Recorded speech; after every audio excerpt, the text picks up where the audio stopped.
நெருப்புக்கோட்டை. இதற்காக வருந்தாதே குழந்தாய். உன்னிடம் வெகுமதி பெறுவதற்காக நான் பொய்யாக புகழவில்லை. நீ சக்கரவர்த்தி ஆவாய் என்று ஏதோ ஒன்று என் உள்ளத்தில் சொல்கிறது. உன் கவலைக்கும் கண்ணீருக்கும் காரணத்தை கூறு. என்னால் உதவ முடியுமா என்று பார்க்கிறேன் என்றாள் கிழவி. தொணதொணக்காமல் போக மாட்டாயா கிழவி என்றான் கடுப்புடன். இளவரசனே, ஆண்டவன் ஆதரவற்றவர்களிடம் கூட கருணை காட்டுவான். என் வயதையும் உருவத்தையும் பார்த்து என்னை வெறுக்காதே. வல்லவர்கள் திட்டமிடுவதை என்னால் முன்கூட்டியே அறிய முடியும். அவர்களுடைய இயலாமையையும் பலவீனத்தையும் கண்டு நான் வயிறு வலிக்கச் சிரித்திருக்கிறேன். நீ நம்புகிறாயா? இவ்வுலகில் நான் கண்ட எத்தனையோ விஷயங்களின் கனம் தாழாமல்தான் என் முதுகு கூனிவிட்டது என்றாள் கிழவி. கிழவியின் பேச்சில் ஏதோ ஒரு மாயம் இருப்பதை உணர்ந்தான் இளங்குமரன். தன் விரலிலிருந்த மோதிரத்தை கலற்றி அவளிடம் கொடுத்தான். இப்போது இதைத்தான் என்னால் தர முடியும் பாட்டியம்மா என்றான். எதுவானாலும் சரி, இதற்காக ஆண்டவனின் கருணை ஏராளமாக உனக்கு கிடைக்கப் போகிறது. மிக பெரும் அதிர்ஷ்டம் உனக்கு வரவிருக்கிறது இளவரசனே. நீ விரைவிலேயே சக்கரவர்த்தியாக போகிறாய். வல்லவனாக, வீராதி வீரனாக சாகசங்கள் புரியப் போகிறாய் என்றாள் கிழவி. போதும் பாட்டி, போதும். இப்படியெல்லாம் பொய்யாக புகழ்ந்து என் மனதை புண்படுத்தாதே என்றான் இளவரசன். பொய்ப்புகழ்ச்சி என்றா கூறுகிறாய்? என் கண்களை உற்று பார்த்தபடியே நான் சொல்வதை கவனமாக கேள். உன் தந்தையிடம் போ. மரகதபுரிக்கு போவதாக கூறு. அவர் திருமணம் செய்து அரியணை ஏறிய போது அணிந்த ஆடைகளையும் கவசங்களையும் குதிரையையும் உன் பயணத்துக்காக கேள். அவை கிடைக்குமானால் உன் சகோதரர்களைப் போல தோல்வியடையாமல் வெற்றி காண்பாய். நீதான் வெற்றி வீரனாக வர வேண்டும், சக்கரவர்த்தியாக வேண்டும் என்று விதி முடிவு செய்திருக்கிறது. உன்னை அனுப்ப உன் தந்தை இணங்க மாட்டார். உன் அண்ணன்மாரின் தோல்வி அதே எடைக்கல்லினால் உன்னையும் எடை போடுவார். ஆனால் நீ பிடிவாதமாக இருந்தால் முடிவில் சம்மதிப்பார். உன் தகப்பனார் 40 ஆண்டுகளுக்கு முன்பு மகுடாபிஷேகம் செய்து மணமகனான போது அணிந்த ஆடைகள் இப்போது நைந்து போயிருக்கும். வர்ணமும் பளபளப்பும் இருக்காது. அந்த ஆயுதங்கள் அனைத்தும் துருப்பிடித்திருக்கும். குதிரை லாயத்தில் ஆயிரக்கணக்கான குதிரைகளில் அந்த பழைய குதிரையை எப்படி கண்டுபிடிப்பது என்ற கவலை வேண்டாம். கிழட்டு குதிரை எலும்பும் தோளுமாக இருக்கும். கண்டுபிடிப்பது சுலபம். ஆனாலும் பல கிழட்டு குதிரைகள் இருக்குமே, அவற்றுள் எது என்று கண்டுபிடிப்பது எப்படி என கேட்கலாம். உன் தந்தைக்கே அந்த குதிரையை நினைவிருக்காது. நான் ஒரு யுக்தி கூறுகிறேன். அதன்படி செய்தால் அந்த அதிசய குதிரையை கண்டுபிடித்து விடலாம். ஆமாம், அது ஒரு மாயக்குதிரை. உன் வாழ்வில் உன்னை காப்பாற்ற பல சாகசங்கள் புரிய போகிறது. கனகனவென்று ஜுவாலை விட்டு எரியும் தணல் கங்குகளை ஒரு தாம்பாளத்தில் வைத்து குதிரை கொட்டடியின் நடுவிலே வை. அங்குள்ள குதிரைகளுள் எந்த ஒரு குதிரை அந்த தணல் கங்குகளை ஆவலோடு சாப்பிடுகிறதோ அதுவே நான் குறிப்பிடும் மந்திர குதிரை. உன்னை புகழின் உச்சிக்கு, வெற்றியின் விளிம்புக்கு கொண்டு போகும் மாயக்குதிரை.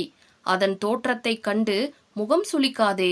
பழைய நைந்த ஆடைகளையும் துரு ஏறிய ஆயுதங்களையும் பார்த்து நம்பிக்கை இழக்காதே. நான் கூறியவற்றையெல்லாம் நினைவில் வைத்து செயல்படு. நாம் எப்போதாவது உலகின் ஏதாவது ஒரு மூலையில் மீண்டும் சந்திப்போம் என்று கூறியதும் மாயமாக மறைந்து போனாள் அந்த கிழவி. இளங்குமரனுக்கு வியப்பான வியப்பு. அந்த கிழவி யார்? அவர் கூறியனவெல்லாம் உண்மைதானா? நடக்குமா? திகைத்து பிரமித்து போய் சிறிது நேரம் செயலற்று உட்கார்ந்திருந்தான். அவன் உடலில் ஏதோ ஒரு புதிய தெம்பு, நம்பிக்கை, உறுதி ஏற்பட்டிருப்பதை உணர்ந்து ஒரு முடிவோடு அரண்மனையை நோக்கி நடந்தான். அவன் நினைவெல்லாம் அந்த கூணல் கிழவியே நிறைந்திருந்தாள். அந்த பாட்டியிடம் தனக்கு ஏற்பட்டது மாயமா அல்லது பக்தியா?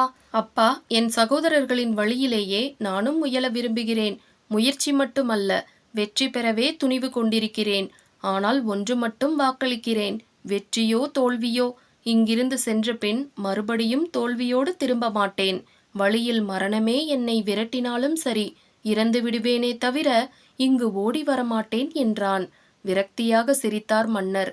மகனே, உன் தீர வசனங்களை கேட்க இதமளிக்கிறது.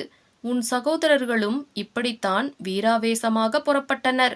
ஆனால் வெக்கப்படும்படி திரும்பினர். நான் பெற்ற பிள்ளைகளிடம் எனக்கு நம்பிக்கையே போய்விட்டது. உன் ஆர்வத்தை நான் பாழாக்க விரும்பவில்லை. உன் வீரத்தை பரீட்சிக்காமல் குறை கூற விரும்பவில்லை. சென்று வா, வென்று வா என்று வாழ்த்தி வழியனுப்புகிறேன். ஆனால் ஒன்று, அவமானத்தோடு இங்கு திரும்ப மாட்டேன், என் சகோதரர்களைப் போல என்று நீ சபதமிட்டாயே. அப்படி நீ சபதமிடாவிட்டாலும் கூட தோல்வியோடு உன்னை இங்கு நான் வரவேற்க மாட்டேன். அவர்களைப் போல தோல்வியால் தொங்கிய தலையோடு திரும்பினால் கந்தர்வபுரியில் உனக்கு இடம் கிடையாது என்றார். அப்பா, அதே முடிவோடுதான் நான் செல்கிறேன். அதிர்ஷ்டத்தை நாடி செல்லும் எனக்கு ஆண்டவனின் அருளும் உங்கள் ஆசியும் துணை செய்யும். நான் கேட்கும் ஆடை, ஆயுதம், குதிரை ஆகியவற்றை எனக்கு அளித்து வழியனுப்புங்கள். உங்களது பழைய பொருட்கள் எனக்கு அதிர்ஷ்டத்தையும் நம் குலத்துக்கு நற்கீர்த்தியையும் புகழையும் பெருமையையும் தரட்டும் என்றான் இளங்குமரன். மகனே, விருத்த வைத்தியனும் பல ஜோசியனும் நம்பத்தகுந்தவர்கள் என்று நம் முன்னோர் கூறியிருக்கின்றனர். அதைப்போல கிழட்டு குதிரையும் முரட்டு வீரனும் வெற்றி தேடித் தருவர் என்ற ஒரு நம்பிக்கையும் நம் நாட்டில் உண்டு. ஆனால் என் குதிரை இங்கு எங்கே இருக்கின்றதென்று எனக்கே தெரியாது. அதன் எலும்புகள் கூட மண்ணோடு மண்ணாகி மக்கி மடிந்து போயிருக்கலாம். இத்தனை ஆண்டுகள் அந்த குதிரை உயிரோடு இருக்கும் என்ற நம்பிக்கை எனக்கில்லை. இப்படியொரு எண்ணத்தை யாரோ உன் மனதில் புகுத்தியிருக்கின்றனர். இறந்த குதிரையின் குளம்புகள் அதிர்ஷ்டம் தரும் என்று யாராவது கூறினார்களா என்று கேட்டார் மன்னர். அப்பா, இப்படியெல்லாம் விடுகதைகள் போட்டு பேசாதீர்கள். அந்த குதிரை இருக்கிறதா இறந்து விட்டதா என்பதை பற்றிய கவலை உங்களுக்கு வேண்டாம். நான் உங்களை கேட்பதெல்லாம் உங்களுடைய பழைய ஆடை அணிகலன்களையும் ஆயுதங்களையும் குதிரையையும் எடுத்துக்கொள்ள அனுமதி தாருங்கள் என்றுதான். ஆட்சேபனை ஏதுமில்லை மகனே. ஆடை அணிகலன்களும் ஆயுதங்களும் அரண்மனை பொக்கிஷ சாலையில் எங்காவது இருக்கும். ஆனால் குதிரை, அது இப்போது உயிரோடு இவ்வுலகில் இருக்காதே. அப்பா, அதை எனக்கு அளிப்பதாக கூறுங்கள் போதும். அது உயிரோடு இருந்தாலும் இறந்து போயிருந்தாலும் அது என் குதிரை. அதன் பிறகு முடிவெடுப்பது என் பொறுப்பு என்றான் இளங்குமரன். அரசர் தம் கடைக்குட்டி மகனை அவனுடைய விசித்திரமான வேண்டுகோளை எண்ணி வியப்படைந்தார். இல்லாத ஒன்றை உனக்களித்து உன்னுடையதாக்குவதில் எனக்கு என்ன கஷ்டம்? அந்த குதிரை இனி உன்னுடையதுதான், போதுமா?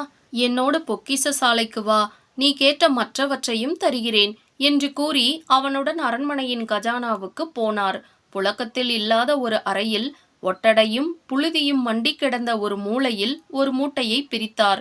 அதில் அவருடைய குதிரைக்கு அணிவித்த சேனம், லகான் மற்றும் ஒளியிழந்து போயிருந்த பல அலங்கார பொருட்கள் இருந்தன.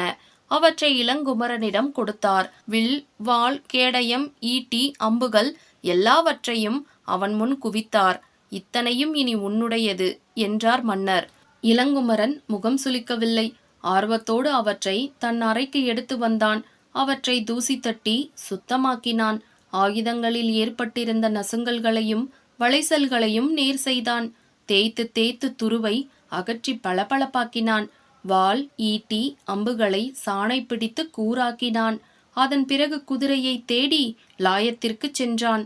வரிசை வரிசையாக ஏராளமான குதிரைகள், கருப்பும் சிவப்பும் வெளுப்பும் குட்டையாகவும் வளர்ந்தும் பருத்தும் எத்தனை எத்தனை! இவற்றில் அந்த கிழவி கூறிய குதிரையை கண்டுபிடித்தாக வேண்டுமே. ஒரு அகன்ற தாம்பாளத்தில் தகதகவென்று கங்குகளை குவித்து லாயத்தின் நடுவே வைத்தான்.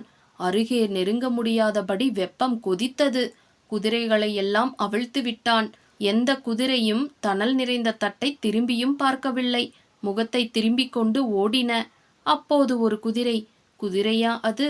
பல்லக்கு போல குழிவாக வளைந்த முதுகு, எலும்புகளை எண்ணிக்கொள் என்று கூறும் உடல், நரையும் திரையுமாக நடக்க முடியாமல் நடந்து வந்தது. தட்டிலிருந்த நெருப்பு துண்டுகளை வேக வேகமாக விழுங்கியது. இளங்குமரனுக்கு ஏனோ ஒரு அருவருப்பாக இருந்தது. இப்படியொரு குதிரை தனக்கு வாய்க்க வேண்டுமா என்று வேதனைப்பட்டான். சவுக்கை எடுத்து அதை அடித்து விரட்டினான். உன் மீது ஏறி போனால் பார்த்தவரெல்லாம் சிரிப்பர் என்றான். அந்த குதிரை அவன் சவுக்கடியை லட்சியமே செய்யவில்லை. அந்த கொதிக்கும் தணலை சுவாரஸ்யமாக விழுங்கிக் கொண்டிருந்தது. வேறு ஏதாவது நல்லதொரு குதிரை வராதா என்று ஆசையோடு பார்த்தான். ஆனால் அத்தனை பெரிய குதிரை லாயம் வெறிச்சோடி கிடந்தது. ஒரு குதிரை கூட இல்லை. அப்போது ஒரு அதிசயம் நிகழ்ந்தது. என்ன அதிசயம்! அப்போது கம்பீரமானதொரு கனைப்புக் குரல் எழுந்தது. வயிறு ஒட்டி உலர்ந்து சாகும் நிலையிலிருந்த அந்த குதிரை கம்பீரமாக, உடலில் ஒரு அபூர்வமான பளபளப்பும் மினுமினுப்புமாக, பிடரிமயிர் கொழுந்துவிட்டு எரியும் தீயின் நாக்குகளைப் போல அலையலையாக படர்ந்து நெளிய 3 வயது குதிரைக்குட்டியாக தரையை உதைத்து நின்றது. அத்தனை அழகான குதிரைக்குட்டியை, வலுவுள்ள உடல் கொண்ட குதிரையை, கம்பீரமாக கனைக்கும் குரலை அதுவரை அவன் பார்த்ததுமில்லை, கேட்டதுமில்லை. அழகு மட்டுமா, அந்த அதிசய குதிரை பேசவும் செய்தது. இளவரசனே, என் முதுகின் மீது தாவி ஏறி அமர்ந்து கொள், என் பிடரியை உறுதியாக பிடித்துக்கொள் என்றது. மந்திரத்தினால் கட்டுண்டவனைப் போல இளங்குமரன் அதன் மீது ஏறி அமர்ந்து அதன் திடமான கழுத்தை உறுதியாக அணைத்து கொண்டான். அடுத்த வினாடி. தமிழ் பென்சில் கதைக்களம் சேனலை லைக் பண்ணுங்க, ஷேர் பண்ணுங்க, சப்ஸ்கிரைப் பண்ணுங்க. நன்றி நண்பர்களே.